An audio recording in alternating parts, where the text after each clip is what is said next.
Hello and welcome to the 2018 Addiction Policy Forum Awards Dinner.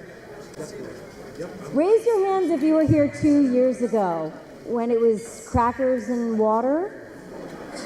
And now it looks like someone's getting married tonight. Congratulations on your commitment to this truly important topic. We're so glad you're here tonight.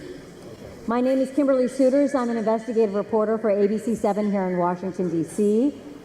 Our motto is 7 on your side, and I am truly on your side tonight and always.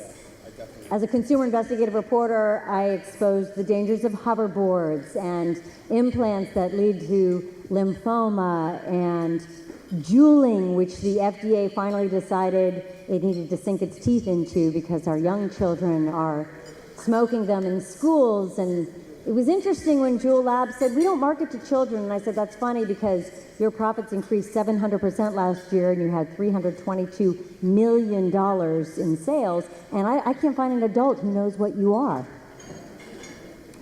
But tonight the issue is addiction. And actually that is the focus of one of the stories that I'm working on. And so just yesterday, I met with a sister of a wonderful young man who became addicted to heroin at age 15, and she found him dead at age 21.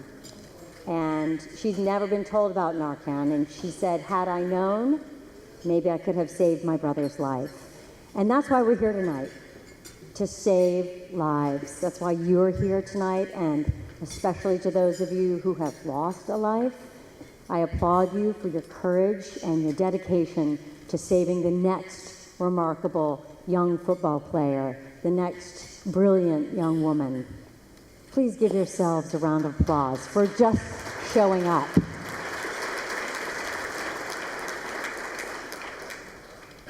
Tonight is crafted in honor of those who work tirelessly to transform our nation's response to addiction. As a local reporter, I've watched the coverage of the opioid crisis double, even triple, over the past few years, as communities grapple with the rising rates of overdose, where we lose 174 people every single day.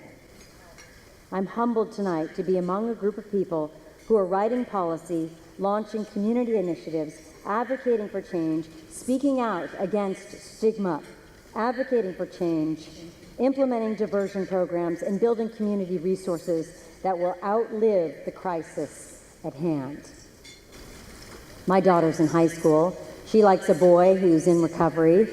His dad called the day his son got home, called every parent in his son's sphere, and said, I just want you to know exactly what we're going through, what my son's going through, how you can support us. That's what we need. We need a community that works together, where we don't judge, where we're supportive of each other. I was so grateful to him for sharing what he did with me. And I was also grateful to my 14-year-old who'd already told me everything he told me. I've gotten the chance to speak with a few of you tonight. I have to say, while I was reading about the work that our award recipients are doing to combat not only the opioid crisis, but addiction as a problem that has devastated our nation for a very long time, I am moved and I am heartened. And I hope you are too. I hope you're here tonight because you have hope, that you have not lost your hope.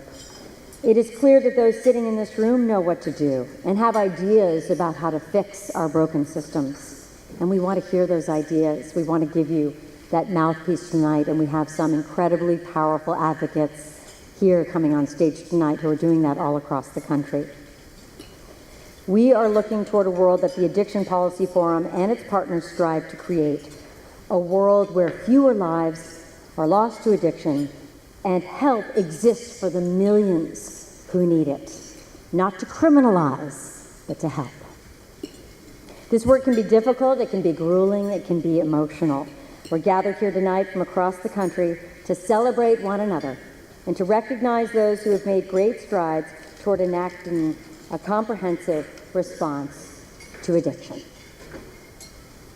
I now have the great honor of introducing you to General Barry McCaffrey, who chairs the advisory board of the Addiction Policy Forum and has been a national leader in this field.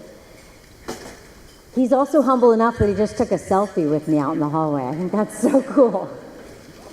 General McCaffrey served in the U.S. Army for 32 years. He retired as a 4-star general. At retirement, he was the most highly decorated serving general, having been awarded 3 Purple Heart medals, being wounded in combat 3 times, 2 Distinguished Service Crosses, our nation's 2nd highest award for valor, and 2 Silver Stars for valor. After leaving the military, McCaffrey served as the director of the White House Office of National Drug Control Policy. As our nation's drug czar, General McCaffrey was responsible for the U.S. National Drug Control Strategy, and supervised the federal drug control budget.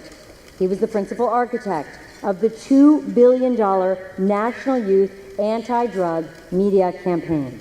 McCaffrey implemented the Drug-Free Communities program while overseeing the High-Intensity Drug Trafficking Area program, which coordinated 31 designated HIDTAs throughout the United States. He was also directed by the President to act as head of delegation for the permanent U.S.-Mexico high-level contact group to manage all aspects of our bi-national drug cooperation, which included Departments of State and Justice, Defense, Treasury, Transportation, Health and Human Services, and the CIA. And that's a lot of egos. He's the president of his own consulting firm, B.R. McCaffrey Associates, and also serves as a national security and terrorism analyst for NBC News. We won't hold it against you that you're at the wrong network, General McCaffrey. Please, a warm welcome for General Barry McCaffrey.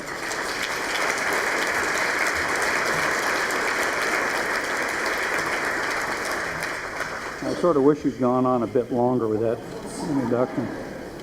I tell people the way I ended up as the drug policy director, I was a serving joint commander for the Latin American region, and President Clinton, wonderful man who I greatly admired, was in desperate political trouble, and his previous drug policy director just quit on him. He was being treated so badly by both the administration and Congress that he took a hike. So they were in terrible trouble, and they called me, and I went in to see the president, spent an hour with him, and told him I didn't want the job, and told him how to organize it better. And then I called my dad, and he said, "Hey, the president asked you to do something. Shut up and do what you were told." So, look, primary purpose tonight is to recognize some simply incredible leaders, both in Congress and in other aspects of dealing with this terrible dilemma. For a quick series of observations. First of all, looking at this room is an incredible morale raiser to all of us. Just incredible. You know, it started with bringing together those who had lost loved ones, who have been crucial to the entire Addiction Policy Forum approach. And then we've added partners and government and scientific expertise to where tonight you're looking at the beginnings of muscle, money, organizational skills, staff, and partners to create a team to deal with this problem. You simply can't do it with 3 people operating out of an office. So I think let me just begin by congratulating all of you who have been engaged on this issue in the last couple of years as Jessica's moved forward. You know, a lot of you have heard me talk about Jessica. I don't mean to embarrass her. She's one of the most powerful, effective, dedicated, compassionate leaders I've ever run into. How about a round of applause for her?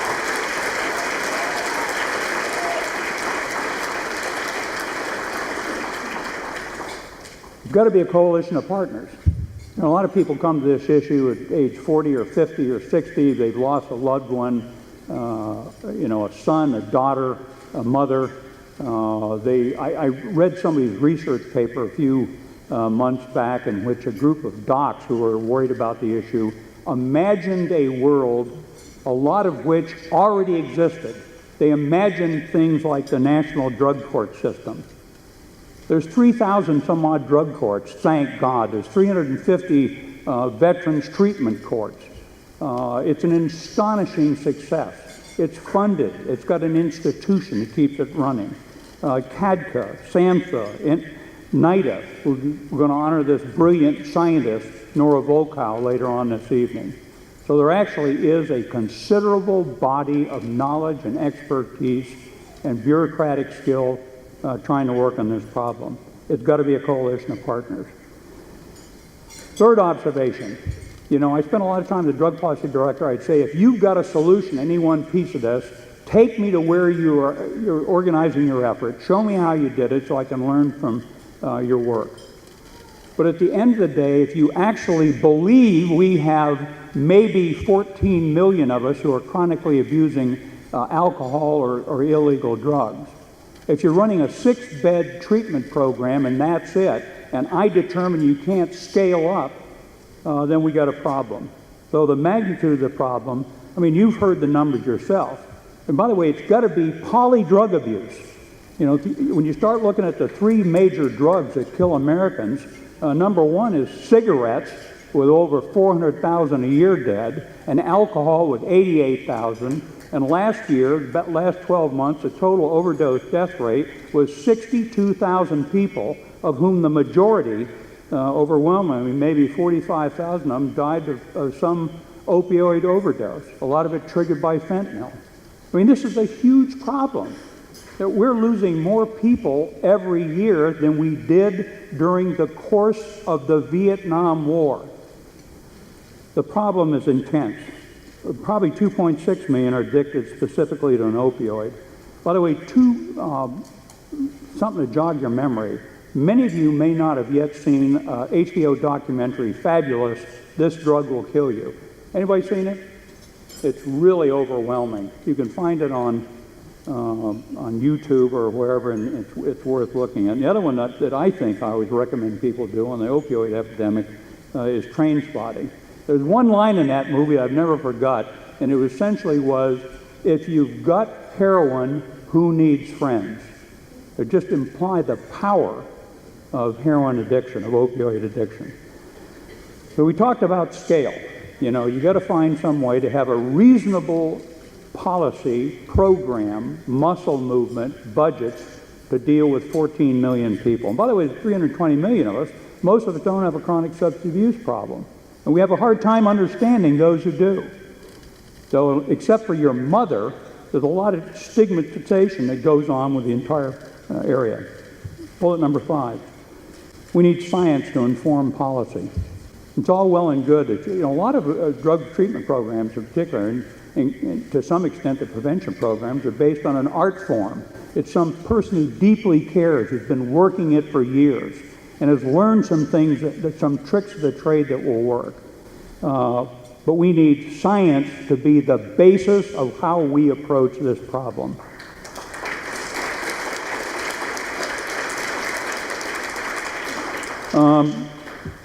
The solution needs depth. You know, to some extent, many of us, the business community and government, operate on quarterly. Our idea of a strategy is 91 days from now.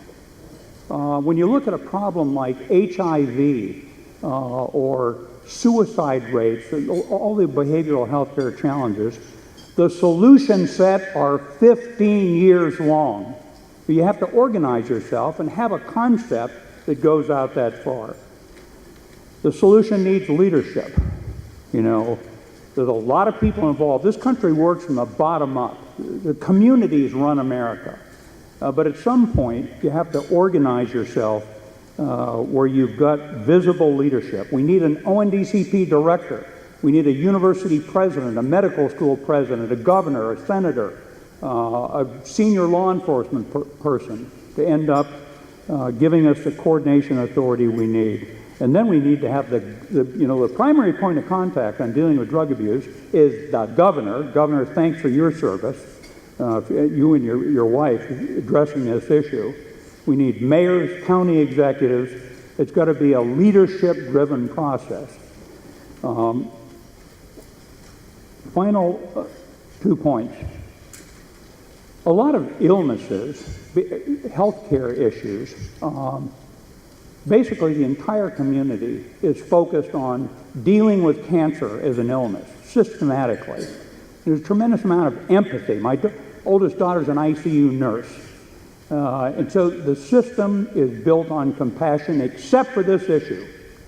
And it's so stigmatized and it's so important that I tell people whenever I'm presented with a policy question in the drug abuse field, the first thing I ask myself is, how would I react to this if it was my daughter or my son?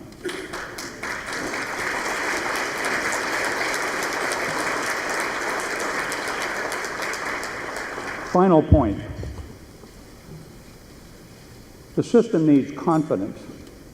If you actually don't think you can make a difference, you'll go through the motions, you'll have programs, you'll play lip service. But one of the things I have learned, particularly from listening to NIDA and SAMHSA and the other and treatment centers in the streets of San Francisco, where two women start a treatment program for street prostitutes and get them into recovery. One of the things I have learned is you absolutely can get people into sobriety, you can maintain sobriety, you can change people's lives, you can have huge impact on communities. So I ask us, do we believe our own rhetoric? Do we understand we can make a difference? And that's why we're all here tonight. So let me just again congratulate everybody in the APF team, but more importantly, those of you in government and private associations who are making such a crucial difference. God bless your work.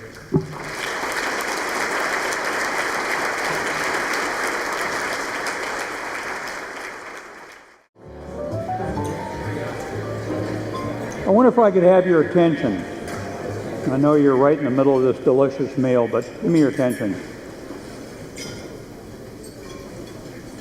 It's my distinct honor to introduce our Legislator of the Year, Congressman Kevin McCarthy. He serves in California's 23rd District. As all of you, I think, know, he's currently the Majority Leader in the U.S. House of Representatives. I tell people there's a reason why Article 1 of the Constitution deals with the Congress. And a lot of it's because that's where the blueprint of America is put together. Leader McCarthy was first elected to Congress in 2006. He's a native of Bakersfield, the grandson of a cattle rancher and the son of a firefighter. Most importantly, from our perspective, his leadership helped guide the passage of the Comprehensive Addiction and Recovery Act, CARA, in 2016. He's also been instrumental in more than a dozen other pieces of legislation to address the opioid epidemic. His legislative package that successfully gotten through Congress has helped fill key gaps, helping our communities nationwide.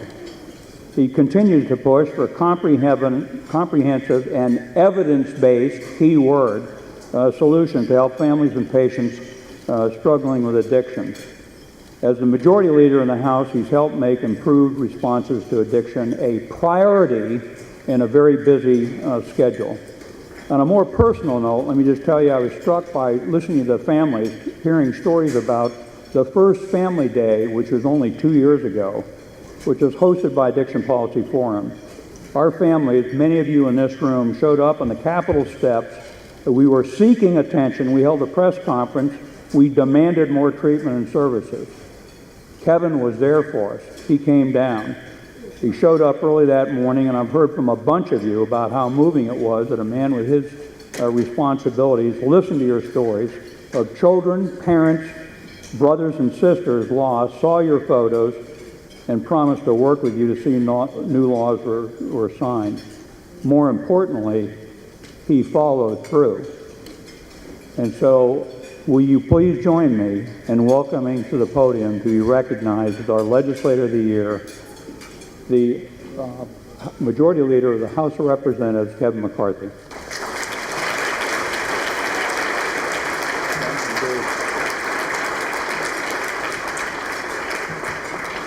Well, I want to thank you. I've received other awards in my life, but this one is personal.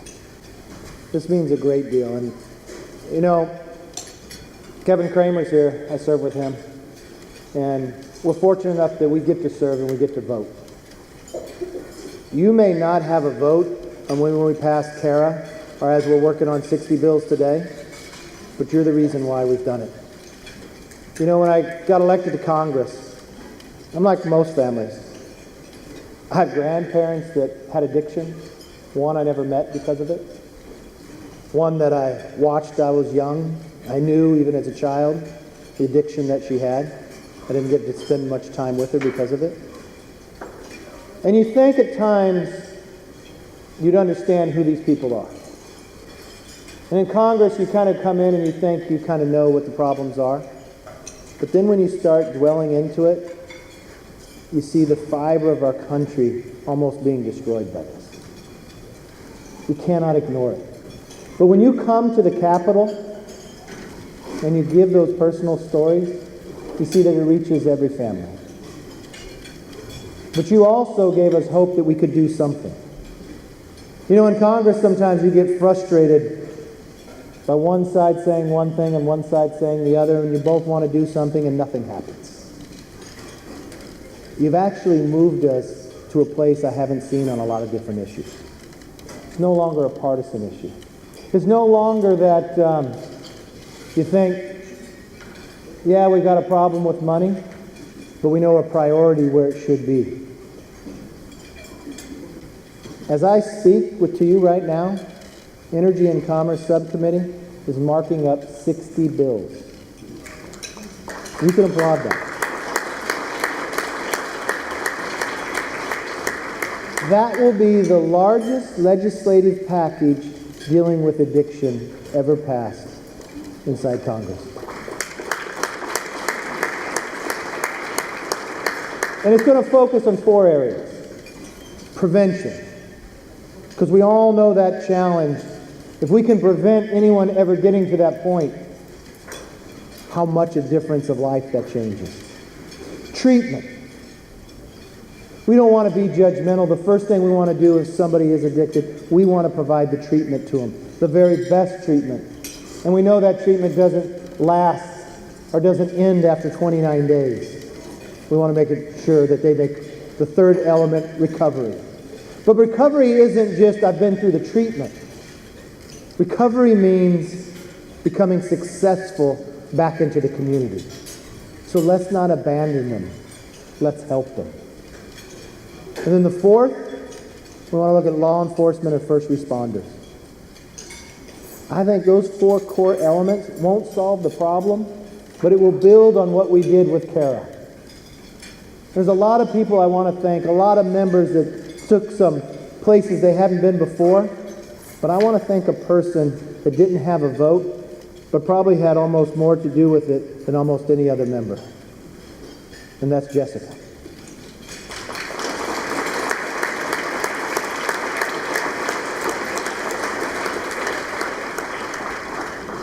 You see, it's amazing when you come here, but you can't be here every day.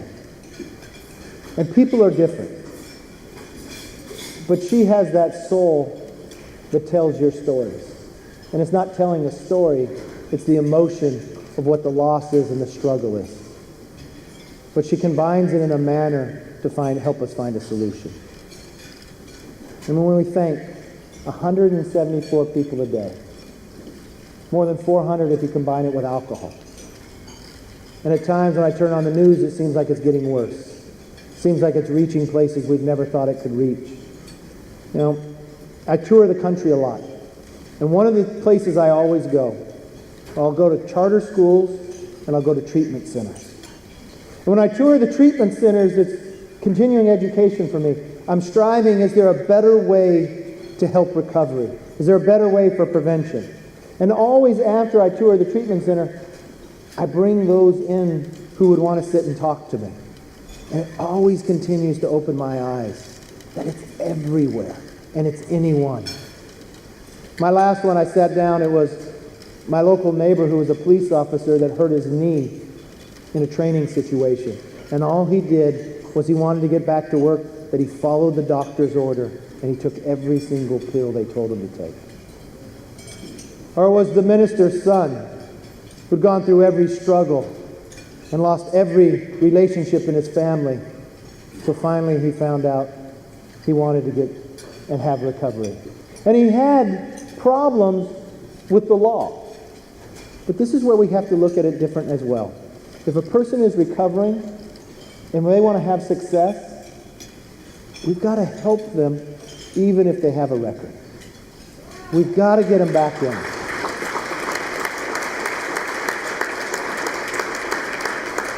And to me, that's understanding what addiction is all about. So I thank you, but I want to challenge you. We will not be done when we finish this. And what's interesting is the Senate passed theirs, the President is all engaged. Everybody's incentive is to make it happen. But you know firsthand the struggles that you went through. Continue to work with us to help us. The continuing education, the continual improvement. To the day we come up here and we talk about the days that we had a high number of loss, and today we just have a high number of recovery. Thank you, and God bless you.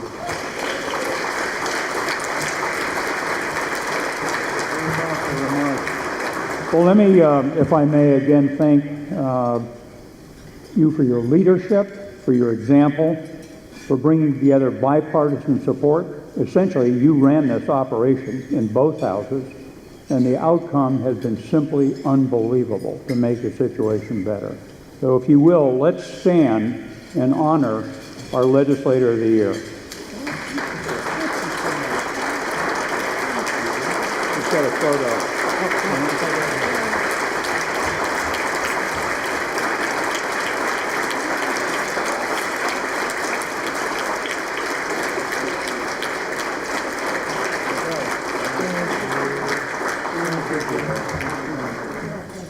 Thank you very much.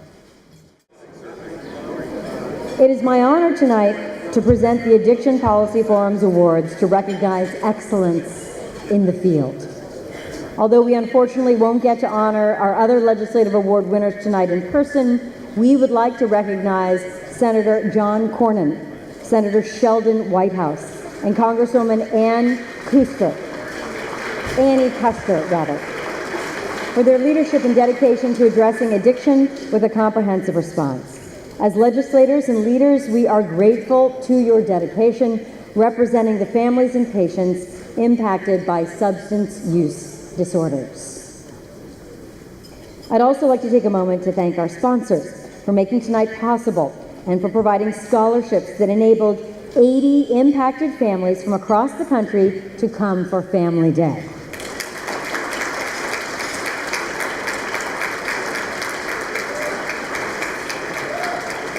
As you heard from Congressman McCarthy, your personal stories make the difference. Thank you also to the Pharma Trade Association, Alkermes, Indivior, and if representatives are here, go ahead and give a shout out and a cheer and applause. It's okay, pat yourself on the back. We're so pleased you're here. Caron Treatment Centers, Crazy Art in memory of Scott M. Rickman II. The American Society of Addiction Medicine Fellows, FEI Systems, Live for Lolly, the National Council for Behavioral Health, the Community Anti-Drug Coalition, or CADCA, Lindra, the Westgate Resorts Foundation. Thank you so much for making this evening of celebration possible.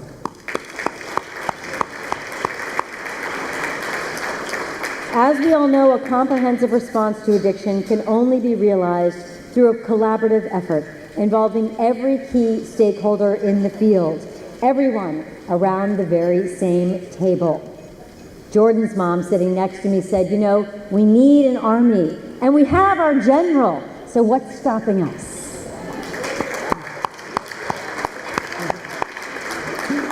The Addiction Policy Forum's Pillar of Excellence Awards recognize innovation and excellence in each of the pillars of this field: prevention, treatment, recovery support, overdose prevention, criminal justice reform, and law enforcement. Tonight, we honor people whose relentless and innovative work supports our mission and is transforming the field of addiction in real time. This group of individuals inspires and educates us as we strive to create a world where fewer lives are lost to this treatable disease. Our first recipient brings expertise and creativity and courage to addiction issues in Jackson County, West Virginia. Our 2018 Pillar of Excellence for Prevention Award goes to Amy Haskins.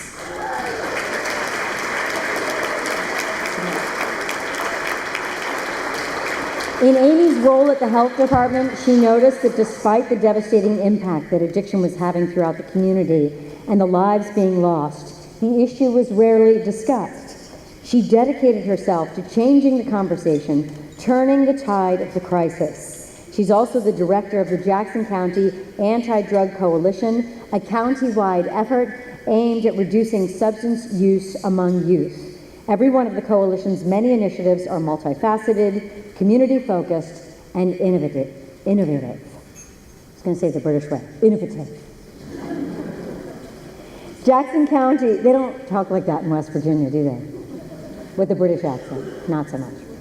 Jackson County was the first in the state to install an incinerator for burning unused medications that are collected in community drop boxes. Youth misuse of prescription drugs has dramatically decreased, and education initiatives targeted at different age groups, from events to school-based programming to media campaigns, have expanded addiction literacy and increased communication between parents and their children about addiction. Her creative leadership and her courage, for that, we are honored to present the Pillar of Excellence for Prevention to Amy Haskins.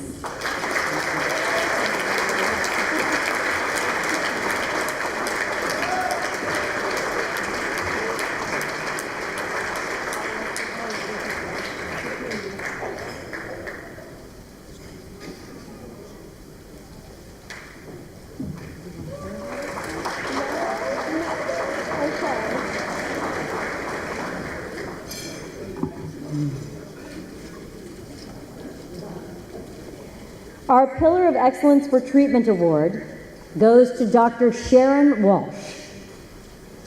Researcher, advisor, professor, speaker, writer, Dr. Walsh works at the local and national levels to accelerate discoveries in research and development for new medications to help curb the opioid crisis. In addition to her role as the director of the Center on Drug and Alcohol Research at the University of Kentucky College of Medicine, she advises the Food and Drug Administration on new drug approvals and risk management approaches for drugs with misuse liability, and is a principal investigator for the National Institute on Drug Abuse. Institutions, organizations, and individuals throughout the field seek her expertise on critical issues pertaining to the development of new medications to treat substance use disorders, an area of research that promises to dramatically improve treatment outcomes for those diagnosed with addiction.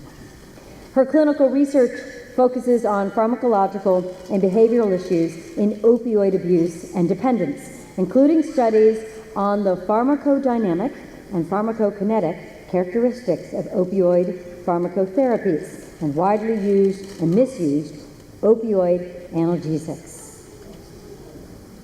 I got through that. Yes, I did. Yes, I did. It's a good thing there's no wine at this event.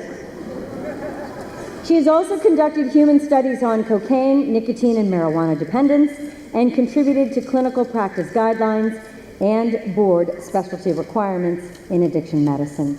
We're sorry that she could not be with us here tonight. She is with us here in spirit, and we are honored to present the Pillar of Excellence Award for Treatment to Dr. Sharon Walsh.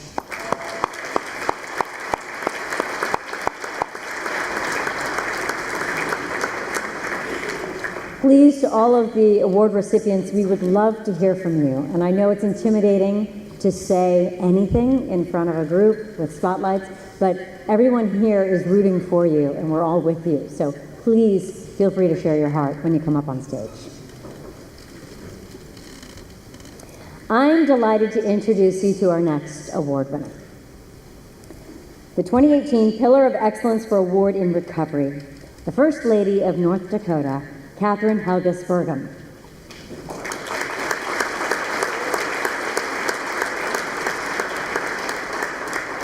Catherine has chosen addiction as her priority as the First Lady of North Dakota, a state where half of all arrests are alcohol or drug related, and 75% of those in prison are struggling with a substance use disorder. Gives me goosebumps. Her work has encouraged statewide collaboration and given communities hope that change is possible.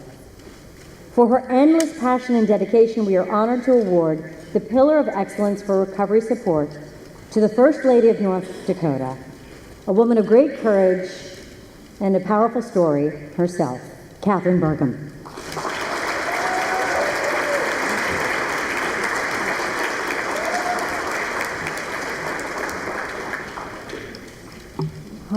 Good evening, and thank you. I stand before you tonight full of gratitude. I'm so grateful to be in a room full of pioneers and advocates and supporters and heroes in this world of addiction and recovery.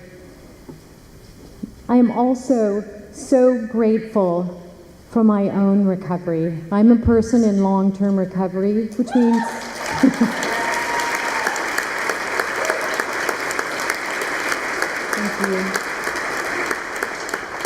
that means I haven't used drugs or alcohol for over 16 years now. Thank you.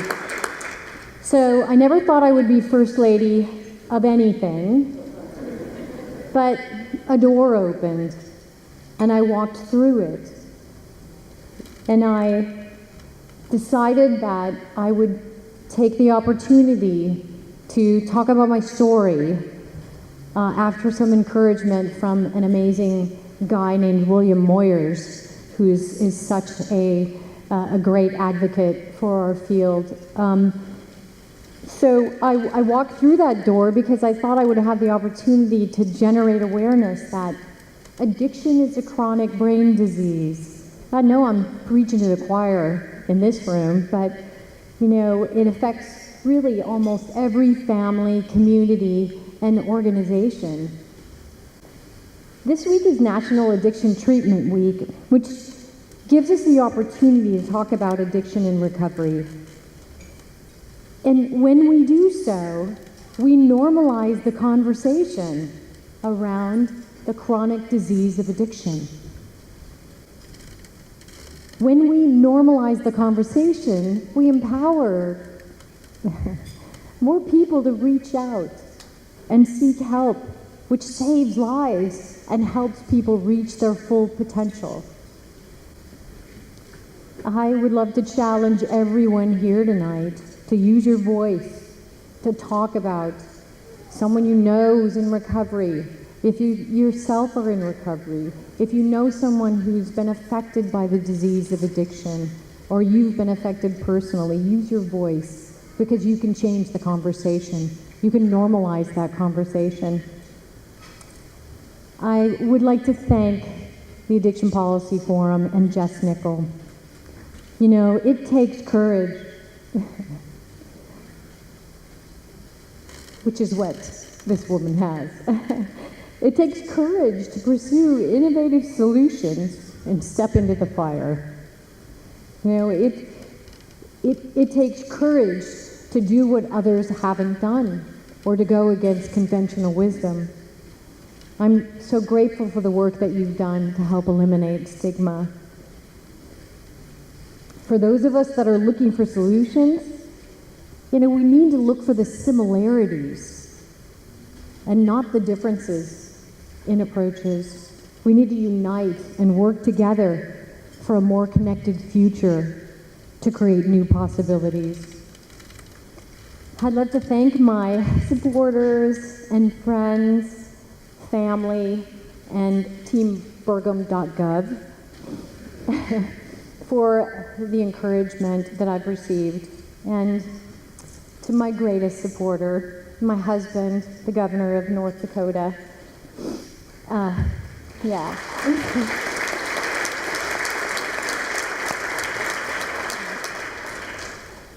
I'm not sure I would be here today standing in front of you if not for the decision you made to become a leader in our state. You know, you are supporting policy and best practice changes that we can implement that'll really help us move the needle on eliminating shame and stigma around the disease of addiction. So I'm so grateful to receive this award tonight. Thank you so much.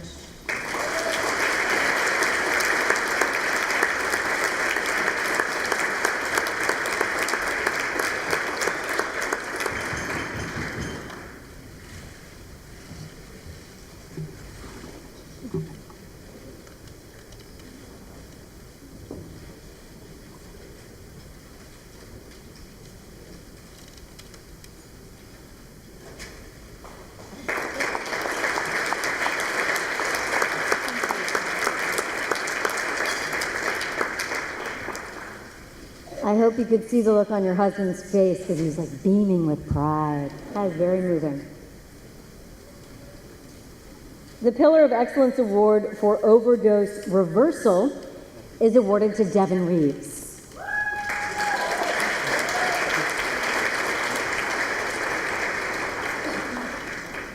Devin has enacted change on a grassroots level that we should strive to replicate as a nation.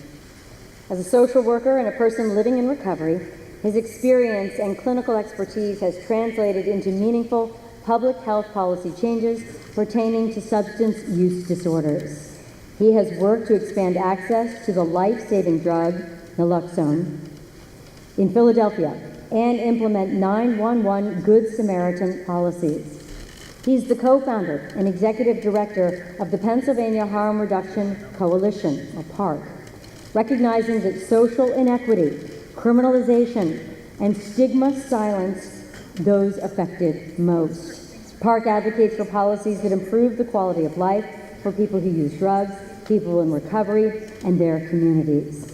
Devin is currently working on enacting harm reduction policies in Pennsylvania, including more access to the drug and implementation of syringe service programs in the Keystone State. His strategic, collaborative, and compassionate approach to this complex disease is embodied by his impact on a communal level, as well as his interactions with legislators, stakeholders, individuals, and families struggling with addiction. He also confessed to us that when his 2-year-old slammed the door in his face, he cried. So this is a very big-hearted man you're about to hear from. We are honored to present the Pillar of Excellence Award for Overdose Reversal to Devin Reeves.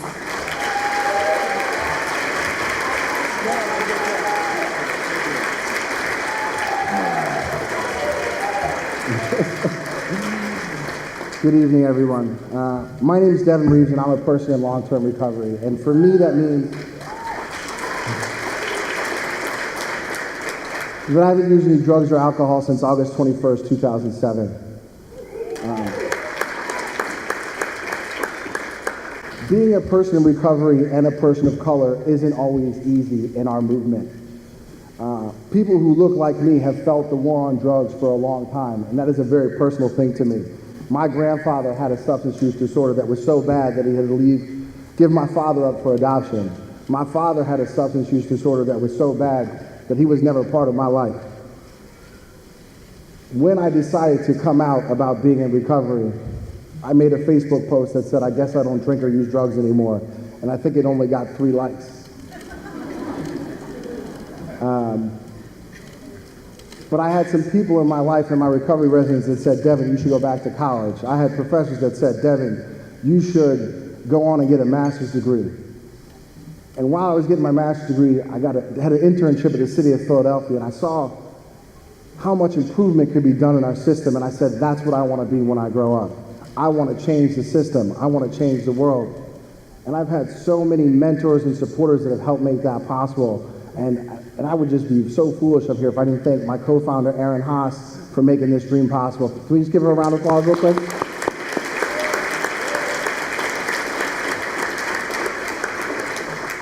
I've loved everything I've heard today, but I just want to throw one thing out there. We need to talk more about harm reduction.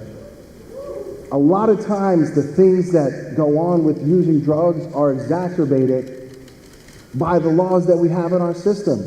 I spoke to a mother yesterday who was on drug court, and she had a reoccurrence of use, and that's a terrible thing. but she had a stable job as the caregiver for her grandmother, and she was taken out of that job and sent back to jail, and now that whole family system is torn apart. And I think that's wrong. There's far too many people in the Keystone State that are contracting HIV, hepatitis C. And one of the best programs we could do to counteract that are syringe service programs. They do an excellent job of putting naloxone in the hands of people that need it most, people who use drugs. And I encourage you all, when you go back to your home state, find out who the people are that are doing harm reduction, because they're the OG advocates. In Pennsylvania, they've been giving out naloxone at the needle exchange for like 15 years. They've been doing it since before it was cool. And that's where I transformed from a recovery advocate to a harm reduction advocate. Because if you're anti-harm reduction, you're pro-harm. And I don't think any of us are pro-harm. I want to abandon the word enable. I want to abandon the word incarceration. Okay? I want to lift up the voices of those that are more marginalized. And it's not easy to engage people that don't look like us. We need to go to their community and say, this is what addiction looks like in my community, what does it look like in yours? Because oftentimes people who look like me feel unheard. I experienced that firsthand at a town meeting in Philadelphia discussing comprehensive user engagement sites or supervised injection facilities. And that's a very controversial topic for some people. But for me, who's buries a dozen friends a year, I support anything that's going to save another life.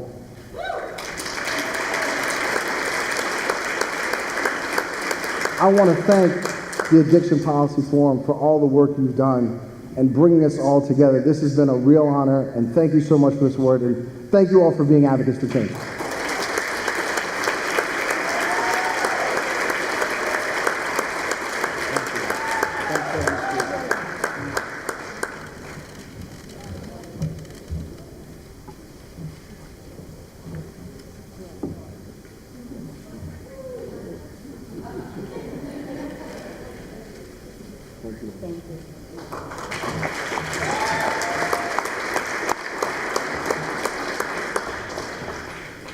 Devin, we're so glad you're around for your daughter.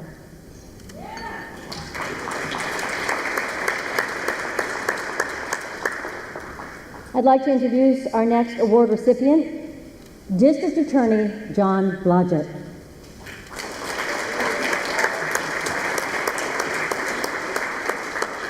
DA Blodgett has implemented some of the most innovative interventions in the criminal justice system.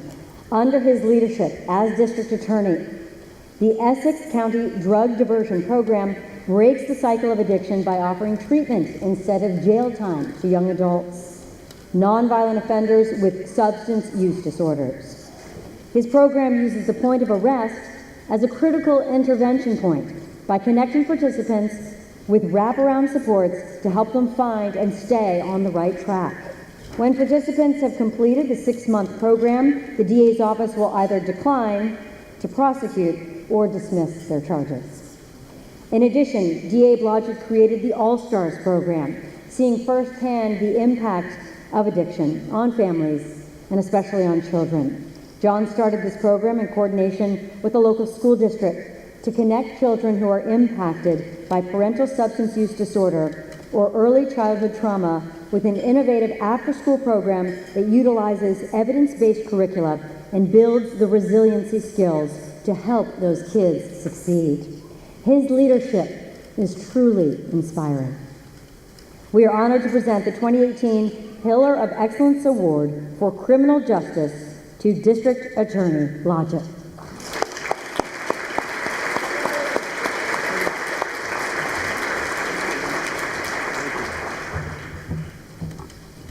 Thank you all very much. This is truly an honor that I cherish, and I want to recognize all the other Pillar of Excellence Award recipients tonight. You know, I come to realize as I've gotten older that life's about relationships and how you utilize those relationships for good and to make a better world. I consider myself to be a friend of General McCaffrey's. He and I served on the National Association of Drug Court Professionals for a period of time. I do a school safety conference every year. I get quite a good crowd, about 400 people. It's superintendents of schools, police chiefs, first responders, guidance counselors, etc. And General McCaffrey was my keynote speaker about 5 years ago. 2 weeks ago, Jessica Nichol was the keynote speaker. And afterwards, one of the chiefs came up to me and said, you know, that general, he was really good. What's his name? General, I said, McCaffrey, yeah. He said, but Jessica, wow, she rocked the house.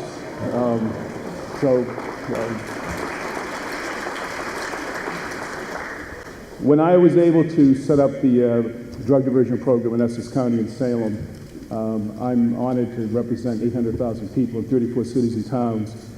I was always hoping it would evolve, and it has.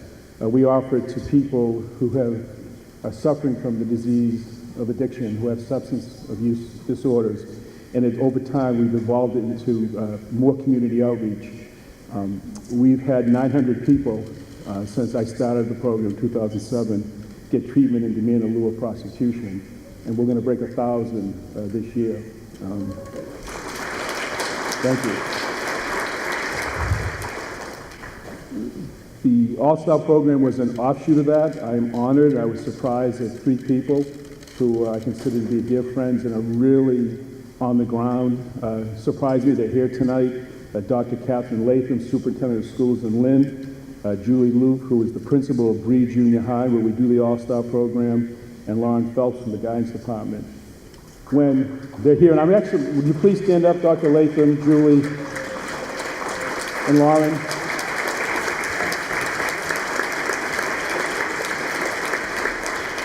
They're real soldiers of change. They're terrific. And the kids have come to really love this program.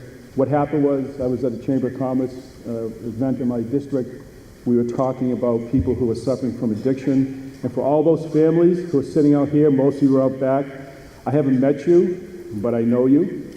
I know your families. I know what you've been through. And I know it's my job in my county to do more and to do better. But when we had this Chamber of Commerce breakfast, Dr. Latham had talked about over 200 children who have been identified as children coming from families with substance abuse disorders. And that was like a punch in the gut to me. And because we don't focus on them. And Devin talked about being unheard. Jessica talks about being unseen. And I'll get to Jessica in a second. And these kids were coming to school every day, hungry, unkempt, full of shame, looking at their shoes. And we sat down, and within 2 weeks period of time, we developed a program that would help the kids be fed, get homework help, have counseling available, have the police trained who were there, and it's evolved. And Dr. Latham and Julie and Lauren have made this a tremendous program. And I'll tell you something, one of the greatest nights I've ever had as district attorney was about every Christmas time, the school puts on a Chinese dinner for the kids. And this year, the kids brought their parents. How about that? They brought their parents with them. And we went table to table, and Dr. Latham, who was a math teacher, would ask the kids, what's your favorite subject? And if they said math, she'd brighten up. And I would say to the kids, do you look out for each other? And to a person, absolutely. These kids have bonded, and we tell them they're the leaders of the school. So as a result of that, again, programs evolve. My new passion is undiagnosed childhood trauma. We need to do more. If you want to be serious in law enforcement as a district attorney or in what I do or anybody else, if we can get to the root, not just talk about intervention and prevention, but get to kids who are experiencing childhood trauma in the most traumatic ways when they're 4 or 5, we'll make a better start in helping these kids live a better life. Lastly, I mentioned this earlier today when we had a session in the Senate. I am so impressed with the staff from Addiction Policy Forum. These are great kids, work so hard. They're so committed, they love their boss, and this is a tribute tonight to what they've done. But if you haven't done this yet, What I'd ask you to do is to learn about Jessica Nichols' story. You'll understand if you hear her story and talk to her, because she's really too modest to mention it. If you understand her story and what happened, losing both her parents to substance abuse disorder, losing her own sister, and what she was able to do. Think about this. Think about living in a car for 2 years on a beach in California before you're a teenager, and then graduating from Princeton University with honors. It shows what can happen. I graduated from Princeton University without any honors whatsoever, and she graduated with honors, and that's why she's such a great person. Lastly, again, I have such unbridled respect for Jessica, but the thing she's proudest of is the 3 young men sitting with her at her table.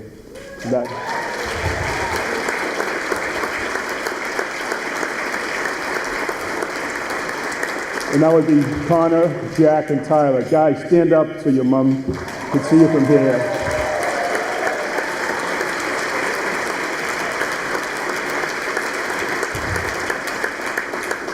Thank you so much for this award.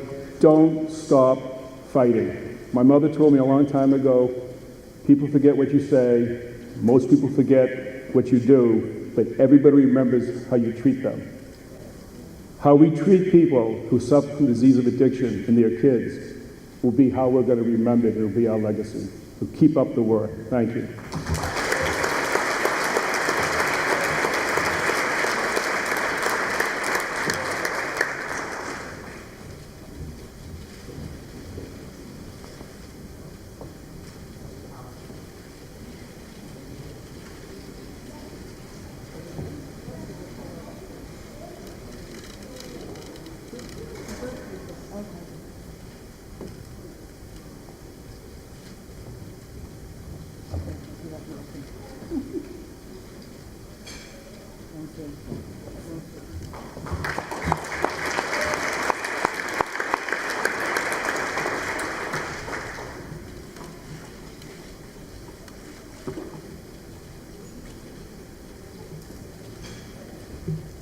As the chief of Mundelein, Illinois, the next recipient has implemented a dizzying list of successful programs over the course of just 5 years. Recently awarded Illinois Police Chief of the Year, he helped create the Lake County Opioid Initiative and A Way Out, a diversion program that enables law enforcement to help connect people struggling with substance use with local treatment services. The success of A Way Out has received national attention and is referred to as a template for other states looking for solutions to the current opioid crisis. He has also created a wide array of programs to open lines of communication and build trust between residents and police officers.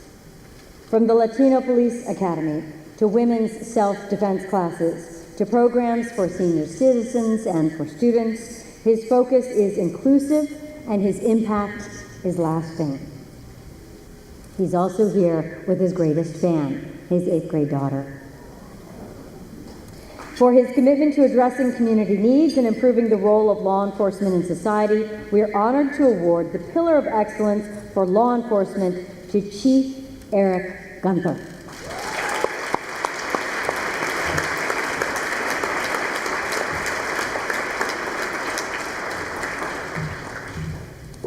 Wow, what an honor to be in this room here with all these people and such incredible achievements. I accept this award on behalf of all of the men and women at the Lake County Opioid Initiative who have really done all the work to get these programs together, and particularly The Way Out. But I have to tell you that I don't know that I'm deserving of this award. Hear me out, and I think you'll agree with me maybe when I finish. I understand that one of the focuses, the missions of the Addiction Policy Forum is criminal justice reform. I'm here to tell you that many people in my profession shudder at that word and that phrase, criminal justice reform. Some of them look at it as someone coming in and trying to tell us how to do what we've been doing for 23, 32 years.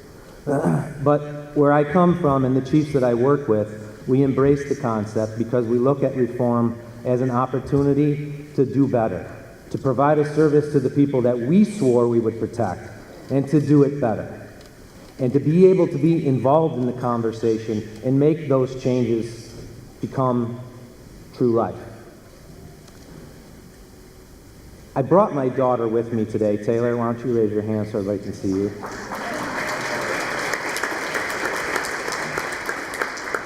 Because I wanted her to see what law enforcement is in a complete picture. She sees what she sees on the media or reads in the paper, but she doesn't see this side of things on a day-to-day basis. And that's what I wanted her to experience and see, and that's why I brought her out here with me today. I don't deserve this award because this is my job. This is what I swore that I would do. I held my hand up and I took an oath, and I said that I would protect and that I would serve. And every single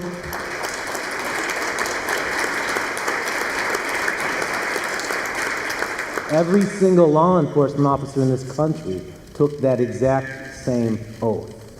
So what I ask of all of you in this room, because you're the people that can do this, is don't let someone tell you no. Don't let your public officials tell you no. Don't let your police chiefs tell you they can't do it, because it's baloney. They can, and they should. We can figure out solutions to the things that are plaguing our communities, because that's what we swore we would do. And if we're not doing it, then we should find another line of work. And I challenge you to challenge everybody in my profession to that exact statement.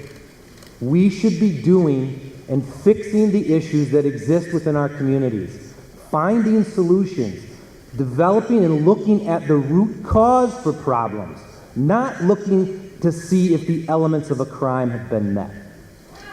Why did that crime take place? Find the root cause and make real change in our communities. That's what I wish and I hope for all of you.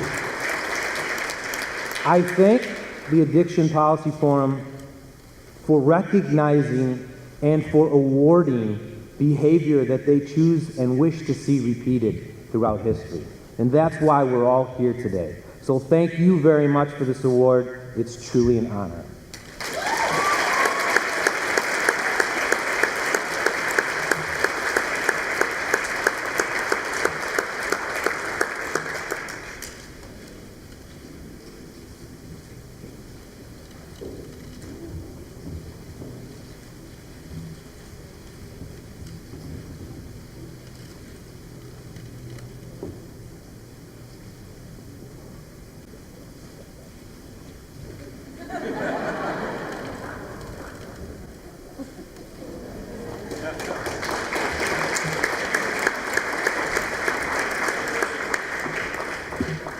I don't know if you saw the coverage of the Waffle House shooting from last weekend. And the young African-American man, 29 years old, who grabbed the hot barrel of the gun from the shooter, wrested it away and threw it, and likely saved lives. He said, "I'm not a hero. It's the heroes who always say they're not heroes." That was to you, Chief.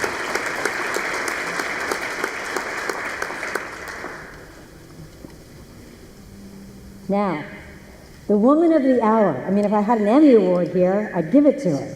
We all love her. I'd like to introduce Jessica Halsey Nichol, the founder of the Addiction Policy Forum. Jessica's 25-year career focusing on addiction reform began when she was just 15 years old through a community anti-drug coalition in Southern California. From there, she went on to work in the fields of prevention, treatments, and public policy. She started the nonprofit Addiction Policy Forum 4 years ago to help families and patients across the nation struggling with addiction. Ladies and gentlemen, Jessica Nichol.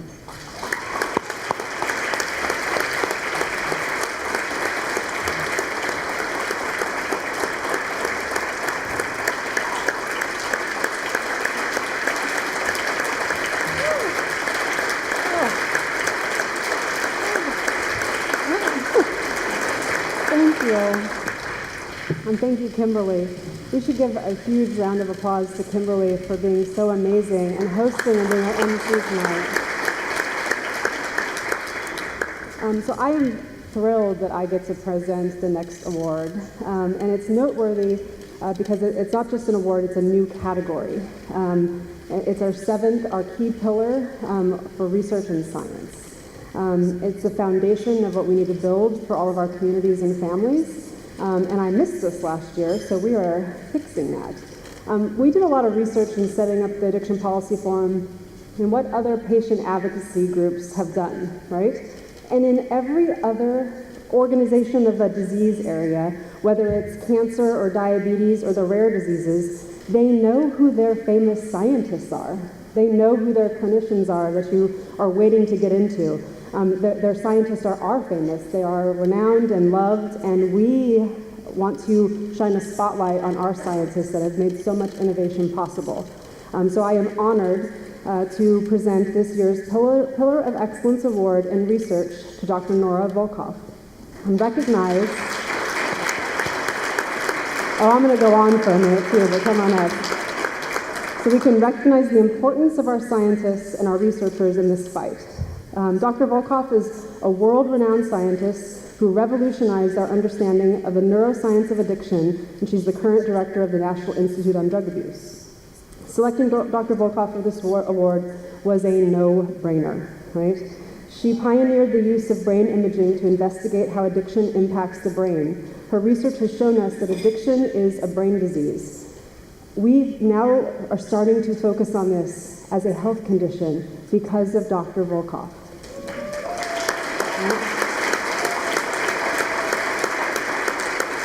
As a psychiatrist and scientist, she listened to her patients who were struggling with addiction and understood that they were often desperate to stop using drugs, but they couldn't fight their addictions. She has dedicated her career to understanding how addiction changes the brain to make it progressively harder to stop using, even when it's causing tremendous harm to one's life and health. She has shown us clear scientific evidence that addiction is a chronic but treatable medical condition involving changes to circuits involved in reward, stress, and decision-making. Her research has also shown us the damage that drugs can do to the brain. Early in her career, she conducted pioneering research showing that cocaine use is toxic to the brain and causes many strokes, a finding that dramatically changed our understanding of the harms of this drug. Just as importantly, she has shown us that the brain has an incredible capacity to recover from addiction, right? It is her brain scans that show us how that works. Bringing hope to tens of millions of people across the country impacted by this disease. In all of her work, she has helped to counter the stigma and discrimination that our patients and families so often face. Her work brings compassion and understanding and makes it clear that people suffering with this disease need medical treatment, not judgment and scorn. And Dr. Volkow's research has not only revolutionized how we understand addiction today, it's the foundation for improving how we prevent and treat it. And just as sort of a personal story, so I fangirl around her a little bit. I do. Some people, they want to meet an actor or a musician or even a politician. For me, it's really Dr. Volkow. And one of our staff, we were talking about a story I could tell about when we first met, but really I was a participant and at different events where she was speaking and taking notes and reading, her papers and waiting for blog posts. But my real story comes, just a few years ago, and my boys can attest for this, that at night at dinner, we play something that we call high-low. So everyone goes around the dinner table, and we talk about our high from our day and our low from the day. So you can talk about your best moments that you want to celebrate and your hard moments, and we can discuss it. So one day, I came back from work for my dinner table conversation with my boys, and we went through high-low, and I was very excited when it was my turn, because my high was that Dr. Volkow knew my name.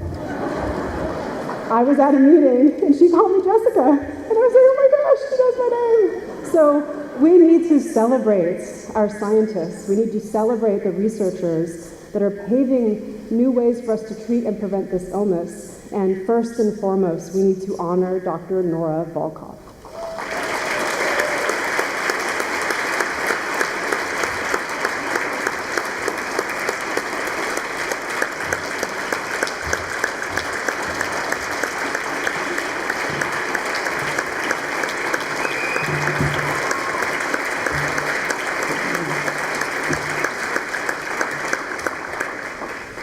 Jessica, thanks very, very much. Thanks to all of you here. I also feel you get these recognitions, but the reality is what we do because we're able to work with others and because we actually have a passion for doing things. And I've been very fortunate in my life to have been surrounded actually by incredible individuals, and without them, this would have not happened. And as I look at my career, and I've always been fascinated about the human brain and what is it that makes us us and why, and very, very importantly, what is it that drugs can do to actually erode that sense of self, that ability to decide what you want to do with your life. And even though we can see it, and we see it in others, and we see the pain that it causes, we didn't really understand it, and because we didn't understand it, I mean, like anything we don't understand, we stigmatize.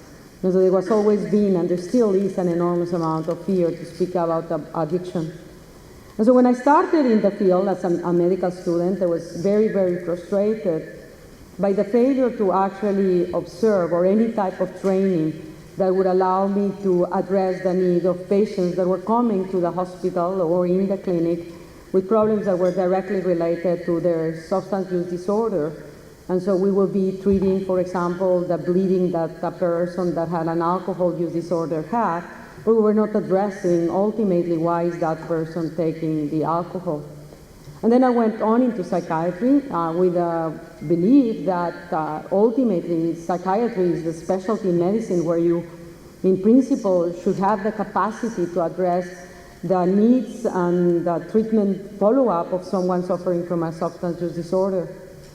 And to my surprise, as a resident in psychiatry, I basically would have patients, and I remember very clearly there was a patient who was admitted with suicidal thinking, very, very depressed, and who was also an individual with an alcohol use disorder. And so I asked the physician in charge, and says, well, how do I address the problem of alcohol use disorder, the alcoholism in this particular individual? It was a male, a middle-aged man. And he says, don't worry about it, don't worry about it, just treat the depression. And then when she is discharged, that patient can take care of the alcohol. And this was really basically exemplified the way that in psychiatry, in one of the best programs in the United States, we were being actually non-trained about how to address the problem of substance use disorders, which are highly, highly comorbid on individuals that have other mental illnesses. So I finished my residency, and I went on, and as a clinician, as a psychiatrist, wanting to do research. And I ended up in this inpatient unit, and I'm not going to give names because it's actually embarrassing to me to realize that these things could be happening. And the person that was in charge of the hospital unit, and this is a psychiatric and a university hospital, and I'm wanting to admit patients. I'm in the emergency room. They come up, individuals with substance use disorder, that they need admission into an inpatient unit. And that particular physician refused. He said, over my dead body, you're going to be admitting a person that has a substance use disorder. Now, my brain was on fire. And I basically, because there was nothing really I could do, but I was in one of those situations where I came to recognize that we needed to absolutely change the way that we address substance use disorder in the healthcare system. I've always wanted to be a researcher, and I've always wanted to, as I say, understand how the human brain works and how drugs affect it. But at the same time, I realized the power that science has in transforming culture. And I said, what is it that we can do to actually demonstrate that the current practices that are ongoing on the way that we address substance use disorder in our country are not only not solving the problem, but they are worsening it. We're incarcerating people that are addicted to drugs. We're putting young people, individuals, in isolation, in prison systems without no level of support, and then releasing them in a social system where they don't have the support of the ability to grow themselves. So of course, that's a recipe to put someone into failure. And very early on, I mean, one of the things that I clearly learned in terms of the concept of, yes, addiction is a disease of the brain, but we also have extraordinarily important socio-cultural factors that determine that vulnerability.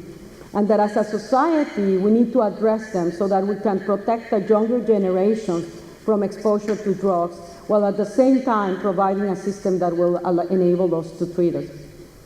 And science was advancing, and 15 years ago, I was offered the position of the Director of the National Institute on Drug Abuse.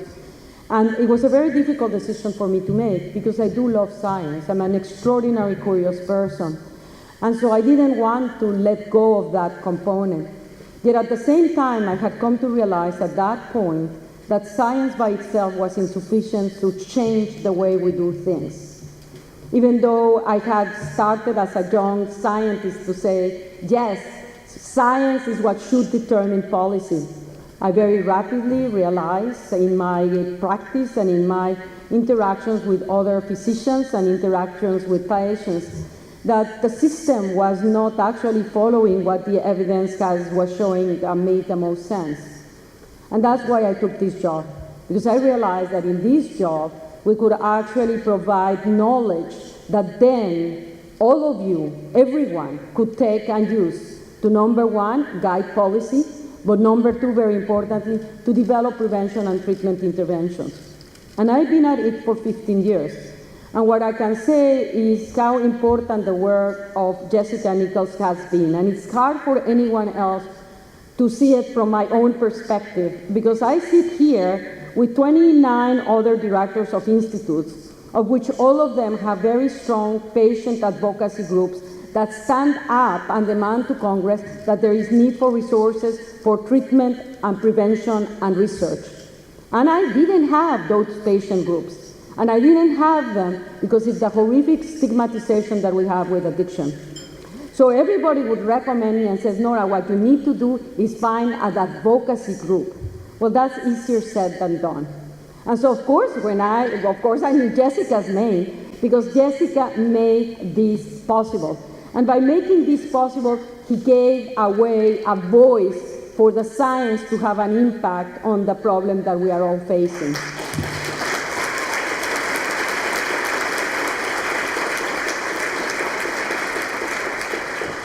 And Jessica, we all at NIDA are incredibly grateful for what you have done for the field and for having opened up my eyes to the importance of the voice of those suffering from the addiction can never, ever be underestimated, nor can it ever, ever be underestimated the loss of every single person that has died directly or indirectly because of the effects of drugs.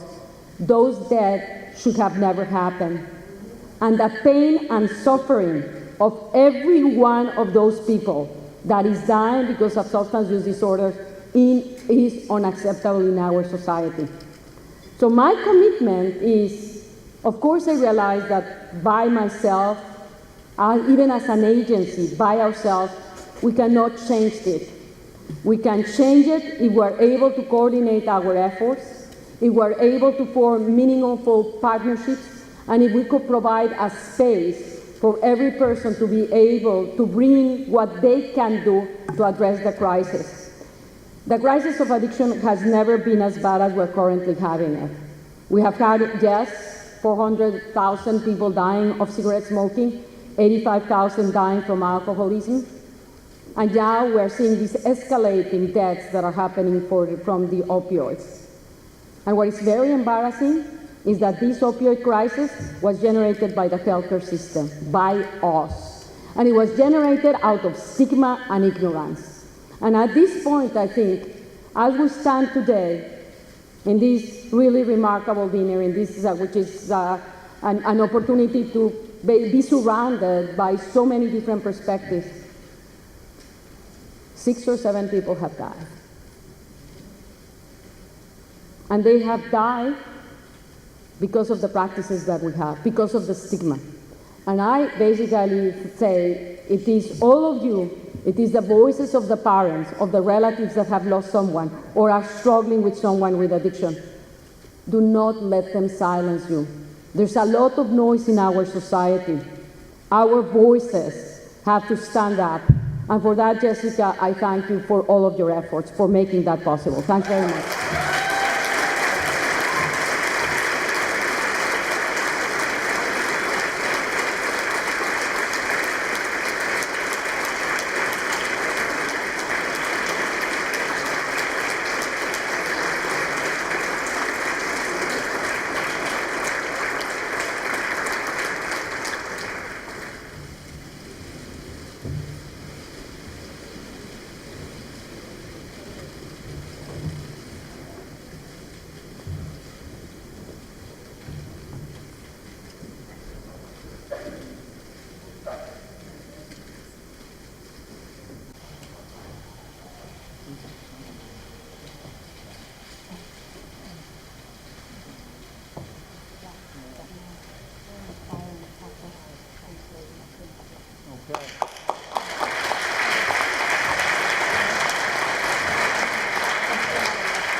Thank you so much.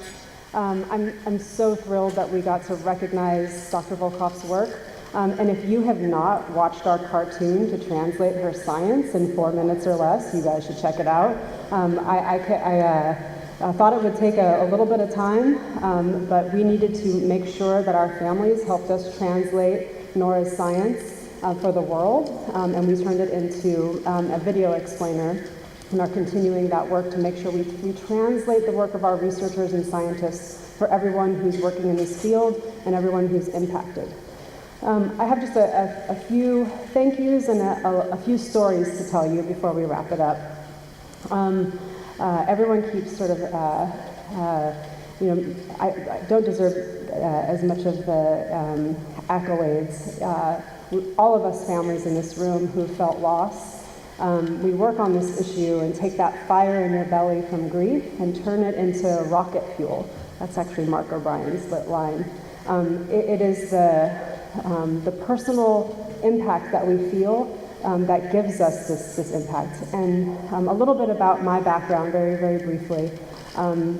I have been in this field for a long time. I started when I was 15 years old, which was longer than I want to admit, because you all can do math and figure out how old I am. But it wasn't as popular of a topic when I started getting involved, but I did because of really personal issues. Both of my parents struggled with heroin use disorder, and I lost them way too young. I also lost 4 other members of my family because addiction runs in families, right? There was generations of substance use disorder in my family.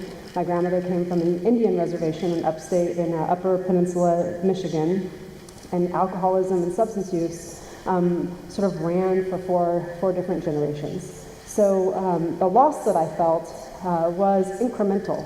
Sometimes when this hits your family, you have multiple losses. You lose someone to an addiction, you can't find the treatment that they need, you lose them to a death that could have been prevented. And for me, when I was with my parents, it was homelessness and hunger. It was the foster care system. It was my mom going to prison as a result of her addiction. And ultimately, I lost my father way too young. He was 48 years old, and he never found his way out of his disease. But about 2 months before I lost him, he called me, and he said, I think I'm ready, Jess. He actually called me Jess and Marie. I think I'm ready. And we tried, but it was too late. So the cumulative effects of his disease had taken its toll. Now, my mom found recovery. Sometimes a rough road, but she found help through a drug court before it was a drug court. I think we didn't even call them back then. But she, instead of being arrested again and going back to a jail, a judge saw a different pathway and offered her treatment instead of incarceration, and that worked for her. And I had 19 years with my mother that I would not have had if it were not for the innovators like those in this room, right, that gave me that chance to build that relationship and that bond. I was raised by my maternal grandparents because of this illness, and my grandma was kind of ahead of her time.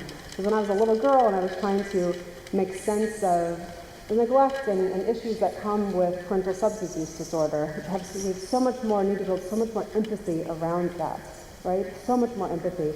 She would say to me, Jess, you need to hate the disease, not your parents, right? This is like 1982, right? You need to hate the disease, not the people affected by it. And when I started getting involved when I was in high school, and I don't know if General Dean is here and Seesaw, but I was on the board of CADCO when I was a sophomore in high school, and my first job in town was to be Sue's intern, and I learned everything I needed to learn to sort of work on policy issues from her. I'm so grateful for. My next mentor was General Barry McCaffrey. How did I end up with mentors like this? It's amazing. But when I got involved at 15, I was usually the one personal story. You know what I'm talking about. My families know what I'm talking about. You go to this conference, or you're on a panel, you're at an event, and you're the one person. You're a person in recovery. You've lost someone that you love. You're struggling with this. And I was like the token personal story, the token family member. So about 3 years ago, when Addiction Policy Forum came together, this was about, instead of marginalizing or having one family member or one patient or one person in long-term recovery that we were going to involve, what if we all came together, right? What if we were actually not one token or one speaker, but we were a united field that was focused towards the same goal together? What if we built Dr. Volkoff, the patient advocacy group, to fight for resources and research and new science? Like what if we did this together? And that's where this came from. And I think you can agree with me, as we had 300 families on the Hill today, as we have filled this ballroom, we're definitely not waters and crackers anymore, right? I think you can agree with me that we are not tokens anymore, right? We are united and are starting to pave a new way where patients and families have a voice at the table. We can raise money, we can build awareness, we can help Congress pass laws, we can get money appropriated to the communities that we need, and we can change how this disease impacts families and communities by coming together. So I want everyone in this room to give yourself a round of applause, because you did that. I also think the other critically important part of this is to focus on the hope and the good stories. And I am so honored that our Pillar of Excellence Award winners are here today, from District Attorney Blodgett to Amy and her work that she's doing, to Devin, to Chief Gunther, to First Lady Burgum and her work that she does in recovery, and of course to Nora and her work in science and research in this space. It is the innovations and the new programs and how we come together that are really going to change this. So we need to keep building our brag book, right? We should know our famous scientists, and we should know the programs that work and are amazing, and we should lift that up. A couple other quick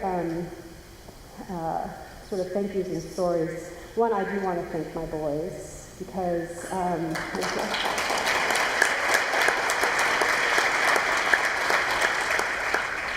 they share me with all of you, and I'm very grateful, and I'm very proud of the young men that they have become. I also want to thank the APF team, and if you can all stand right now, everyone who works for Addiction Policy Forum, please stand, and let's give a round of applause.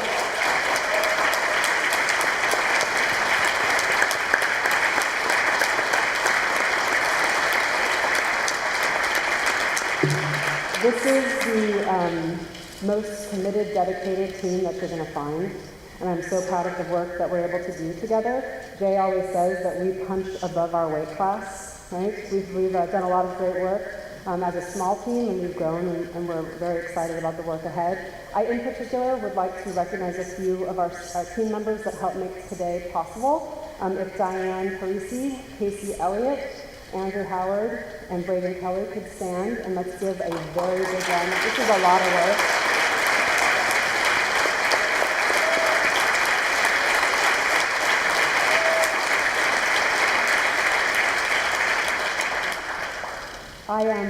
I also want to thank a few other folks. So General McCaffrey, whose leadership and guidance, I've known him since I was in college, where I think the first time I met him, I marched up to him when he worked at, I'm embarrassed to say this, but I think I marched up with my sassy 19-year-old self and said, "Hi, General McCaffrey, my name is Jessica Holsey, and one day I'm going to have your job."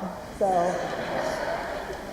and I actually was appointed to a commission when he was drug czar, and got to learn from him from day one, literally from day one. Every minute I had in a meeting or in a room or on a phone call, I have learned something that has built who I am today and what I'm able to do professionally and personally.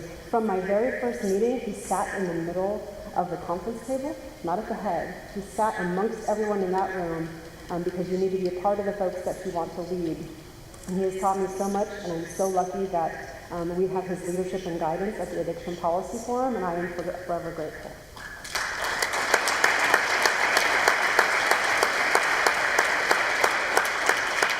How about a few other folks to thank, and I think we're actually going to be able to get you out of here a few minutes early, which is unheard of in DC. But the other thing that I've learned from General McCaffrey and from others is that a plan without resources is a hallucination. Right? You told me that. And our sponsors, our funders, that have funded our vision as a patient advocacy and family group. They have funded our vision, and events like tonight are bringing families together to fight for comprehensive evidence-based policy, to recognize innovation, and to spotlight that work. comes from our sponsors that have been so generous. So I would like Sean Baxter from Indivior to stand, as well as Pete Norman and Sarah Narad from Alkermes, and the folks from Pharma Trade Association, and Lindra, and FEI Systems. I'd like our sponsors to stand and give a very loud round of applause for their leadership.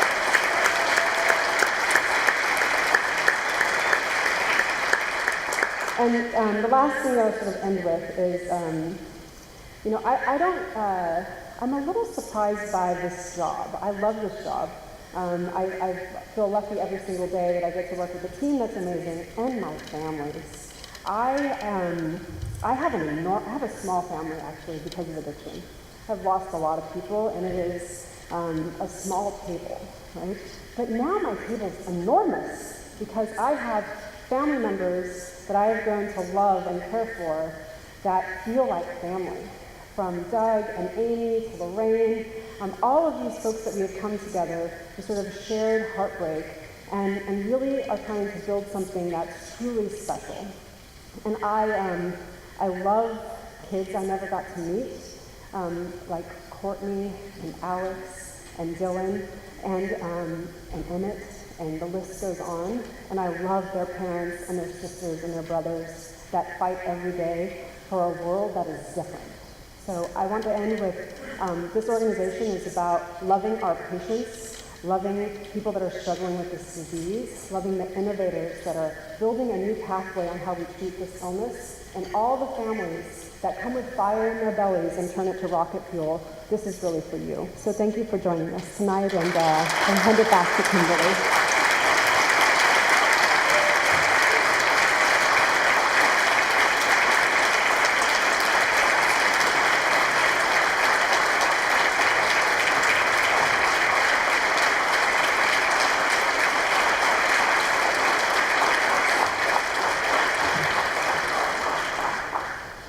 Thank you so much to all of you for joining us tonight to celebrate hope, to celebrate inspiration, to celebrate courage. For all the families here tonight, thank you for your leadership and strength to fight for a better response to this epidemic. You are truly inspiring. You are not, what did you call them? You are not tokens. You are pillars. You are pillars. I'd also like to recognize the staff again of the Addiction Policy Forum who've made this event such a success. Again, please stand up, all of you. Diane Parisi, Casey Elliott, Andrew Howard, Laura Caldwell, Julianne Polverenti, Braden Kelly, Zach Onufrychuk, Kelsey Trotter, Sierra Lugo, and Carly Pearson. Let's give them a second round of applause.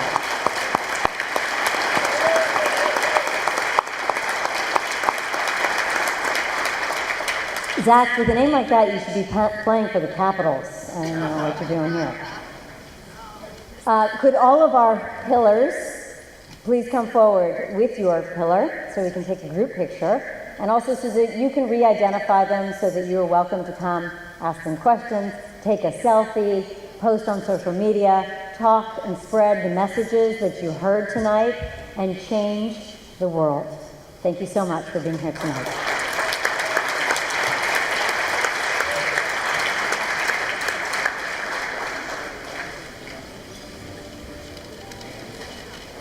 Yeah.